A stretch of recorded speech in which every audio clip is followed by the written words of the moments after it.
હા પણ મુકેશ કાકા તદ્દન ફૂટી પડે તમારી નામ નહીં પાડે એ પૈસા હમણાં કોઈ હાથ નહીં લગાડતા, આપણા ડિપ્યુટેન્ટ કહી દેવા દો એકવાર, પાસે લેજો. હાલો બરાબર.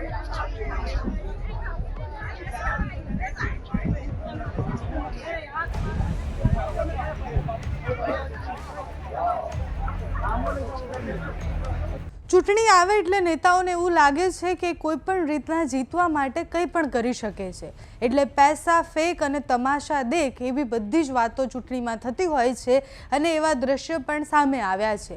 એક વિડીયો તમે જે શરૂઆતમાં જોયો એ વિડીયો દાહોદનો છે. દાહોદ જિલ્લાના ઝાલોદ તાલુકાના ગેસવાનો આ વિડીયો છે, જેમાં ગામના લોકો જે છે એ પ્રશ્ન પૂછી રહ્યા છે કે અમારા કામ કેમ નથી થયા. પ્રશ્ન પૂછતાની સાથે જ જે ઉમેદવાર છે એમના પતિ ખીચામાંથી એક નોટનું બંડલ કાઢે છે અને ગામના લોકોને બતાવે છે. એક એક કરી અને પૈસા આપવાની શરૂઆત કરે છે. ગામના લોકો વિરોધ કરીને એવું કહે છે કે કોઈએ પૈસા લેવાના નથી. આખો વિવાદિત વિડીયો સોશિયલ મીડિયા પર ખૂબ વાયરલ પણ થઈ રહ્યો છે. આ વિડીયોમાં ભાજપના ઉમેદવાર સુમન ડામોર જે છે એમના પતિ મુકેશ ડામોર દેખાઈ રહ્યા છે. મતદારોને રોકડ રકમ વહેંચી રહ્યા છે અને એવા આક્ષેપો થયા એના પછી એમનું એવું કહેવું છે કે મેં તો કોઈ પૈસા આપ્યા જ નથી. વાયરલ થયેલા વિડીયોમાં મુકેશ ડામોર લોકોને પૈસા આપતા જોવા મળે છે અને એવો દાવો કરવામાં આવ્યો છે કે ગામના લોકો પૈસા લેવાની ના પણ પાડે છે, છતાંય પૈસા આપે છે. ગામના લોકો વિરોધ કરી રહ્યા છે કે આ જિલ્લા પંચાયતમાં કંઈ કામ થયા જ નથી. અહીંયા ગામની આટલી બધી સમસ્યાઓ છે, ક્યારેય કોઈ દેખાયા જ નથી. સુમનબેનના પતિ ખિસ્સામાંથી પૈસા કાઢે છે અને પૈસાનું બંડલ દેખાડી અને ગામના લોકોને શાંત થવાનું કહે છે. આના પછીનો સિનારીઓ આખો અલગ છે. એટલે મુકેશભાઈને જ્યારે પત્રકારો સવાલ પૂછે છે કે ભાઈ તમે પૈસા વેચતા દેખાયા છો, ચૂંટણીમાં આ ગેરકાયદેસર છે, તો એવું કહે છે કે હું તો પત્રિકા વેચતો હતો, પૈસા નહોતો વેચતો. તો પહેલાં એ વાયરલ થયેલો વિડીયો જુઓ અને ગામના લોકો શું કમ્પ્લેન કરી રહ્યા છે એ સાંભળો અને એના પછી મુકેશભાઈની જે પ્રતિક્રિયા છે, જે જવાબ છે તે પણ જુઓ.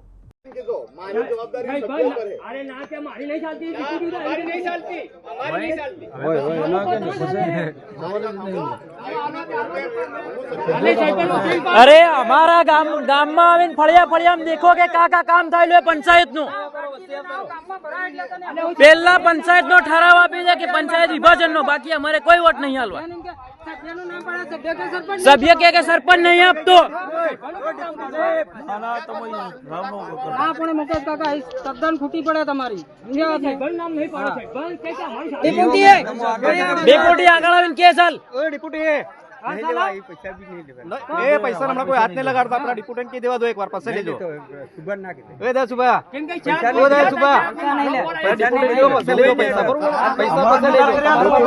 આપણે પંચાયત નું વિભાજન ચૂકે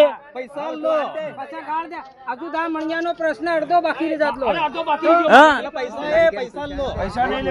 પૈસા આપડા વિભાજન ચૂકે પંચાયત નું.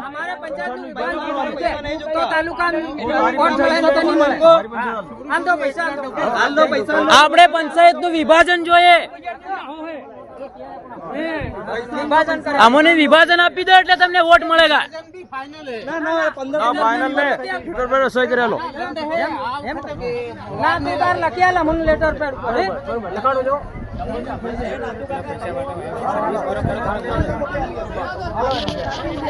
હાલો બરાબર.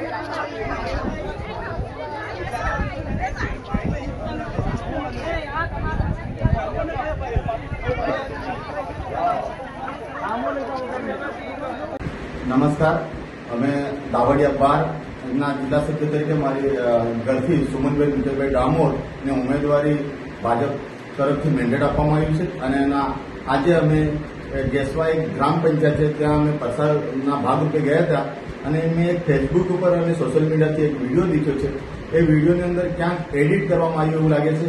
અમને એવું બદનામ કરવામાં આવે છે કે અમારે ભાજપને અને સાથે અમને ઉમેદવારને એવો બદનામ કરવામાં આવે છે કે આ લોકો પૈસા આપ્યા. અમે કોઈ પૈસા નથી આપ્યા. અમે અમારી સાહિત્ય અને અમારું જે પત્રિકા છે એ અમે અમારા ભાઈઓને આપતા હતા, એ ના પડ્યું એટલે સીધા અમે અમારી બહેનોને અમે પત્રિકા આપીએ છીએ અને એ લોકોને પંચાયત વિભાજનનો પ્રશ્ન હતો. અમે કીધું ભાઈ તમને ઠરાવ કરી આપીશું, પણ ખરેખર ગ્રામ પંચાયત ગેસવા જ છે, વિભાજન તો મગાનીસર કરી શકે. એટલે એમને જે કઈ રજૂઆત હતી એ ખોટી હતી અને અમને સોશિયલ મીડિયાથી ખરેખર બદનામ કરવામાં આવે છે.